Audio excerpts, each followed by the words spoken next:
Operation സിന്ദൂറിൽ പാകിസ്ഥാനെതിരെയുള്ള ആക്രമണം India അവസാനിപ്പിച്ചത് അമേരിക്കയുടെ പ്രസിഡന്റ് ഡൊണാൾഡ് ട്രംപ് ഇടപെട്ടിട്ടാണ് എന്ന് ഒരു വാദമുണ്ട്. അത് മാത്രമല്ല ട്രംപ് അത് ഓപ്പണായിട്ട് പറയുകയും ചെയ്യുന്നുണ്ട്. പക്ഷേ അത് സത്യമാണെന്ന് ഞാൻ ഇപ്പോൾ വിശ്വസിക്കുന്നു. അതിനൊരു കാരണമുണ്ട്, അതാണ് ഈ വീഡിയോയിൽ ഞാൻ പറയാൻ പോകുന്നത്. പാകിസ്ഥാനിലെ റാവൽപിണ്ടിയിലുള്ള ഒരു എയർഫോഴ്സ് ബേസ് ആണ് നൂർഖാൻ ബേസ് എന്ന് പറഞ്ഞത്. ഈ നൂർഖാൻ ബേസിൽ ഇന്ത്യ അറ്റാക്ക് നടത്തിയിരുന്നു. അവിടെ വലിയ നാശനഷ്ടങ്ങൾ സംഭവിച്ചതായിട്ട് എല്ലാവർക്കും അറിവുള്ള കാര്യമാണ്, തെളിവുകളുണ്ട്. പക്ഷേ ഇപ്പോൾ പാകിസ്ഥാനിലെ ഡിഫൻസ് ഫീൽഡിലെ എക്സ്പെർട്ടായ ഇംതിയാസ് ഗുലിന്റെ ഒരു വെളിപ്പെടുത്തൽ വന്നേക്കാണ്, ഞെട്ടിക്കുന്ന വെളിപ്പെടുത്തൽ. അതായത് പാകിസ്ഥാനിലെ നൂർഖാൻ ബേസ് ഓൺ ചെയ്തത് അമേരിക്കയാണെന്നാണ്.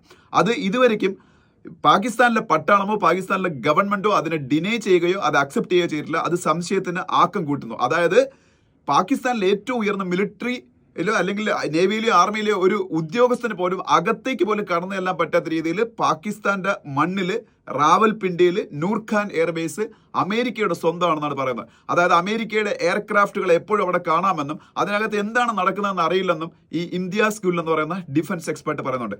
ഇത് ഉയർത്തുന്ന സംശയം എന്താണെന്ന് വെച്ചാൽ ഖത്തറിൽ ഇതുപോലൊരു എയർബേസ് അമേരിക്കയ്ക്കുണ്ട്. ഖത്തറിനെ ആരെങ്കിലും ആക്രമിച്ചാൽ അമേരിക്കയാണ് സപ്പോർട്ട് ചെയ്യേണ്ടതെന്നും സംരക്ഷിക്കേണ്ടതെന്നും ഒരു എഗ്രിമെന്റ് ഖത്തറുമായിട്ട് അമേരിക്ക ഉണ്ട്. അതുപോലെ എന്തോ ഒരു അറേഞ്ച്മെന്റ് ലോകത്തിന്റെ മുന്നിൽ വെക്കാതെ രഹസ്യമായിട്ട് പാകിസ്ഥാനുമായിട്ട് അമേരിക്ക കൊണ്ടെന്ന് ഇപ്പൊ എല്ലാവർക്കും സംശയം ബലപ്പെട്ടിരിക്കുകയാണ്.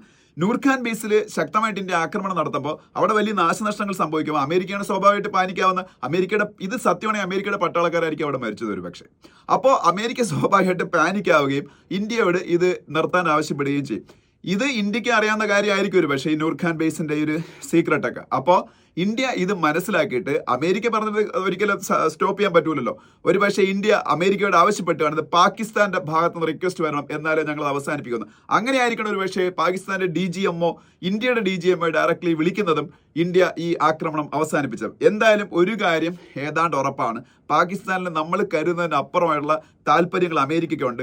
ഒരു പ്രശ്നം വരുമ്പോൾ അമേരിക്ക ഓപ്പണായിട്ട് ഇന്ത്യയെ സപ്പോർട്ട് ചെയ്യാത്തതിന്റെ റീസണും അതാണ്. തൊട്ടപ്പുറത്ത് അഫ്ഗാനിസ്ഥാനും ഒക്കെ ഉള്ളതുകൊണ്ട് അമേരിക്കയ്ക്ക് പാകിസ്ഥാന്റെ അകത്ത് ഒരു സുപ്രീമസി നിലനിർത്തണം എന്നുള്ളതുകൊണ്ട് എന്തോ ഒരു ടാക്ടിക്കൽ അറേഞ്ച്മെന്റ് ഉണ്ടെന്നുള്ള കാര്യം സംശയമില്ലാത്ത കാര്യം ആണ്. അല്ലെങ്കിൽ ഈ ഇംതിയാസ് ഗുൽ എന്ന് പറയുന്ന പാകിസ്ഥാനിലെ ഏറ്റവും വിശ്വസനീയമായിട്ടുള്ള ഡിഫൻസ് എക്സ്പെർട്ടിന്റെ ഈ സ്റ്റേറ്റ്മെന്റിന് ആരും ഡിനേ ചെയ്തിട്ടില്ല, അക്സെപ്റ്റ് ചെയ്തിട്ടില്ല.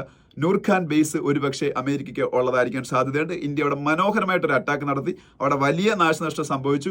അത് ഇതിൽ ഏറ്റവും വലിയ കോമഡി അമേരിക്കയുടെ ഈ ബേസ് ആണെന്നുണ്ടെങ്കിൽ ഇത് റാവൽപിണ്ടി എന്ന് പറഞ്ഞ പാകിസ്ഥാന്റെ ഡിഫൻസ് എസ്റ്റാബ്ലിഷ്മെന്റിന്റെ ഹെഡ്ക്വാർട്ടേഴ്സ് ആണ്. തൊട്ടടുത്ത് ഇസ്ലാമാബാദ്, പാകിസ്ഥാന്റെ ഗവൺമെന്റ് ഇരിക്കുന്ന ഇസ്ലാമാബാദിലാണ്.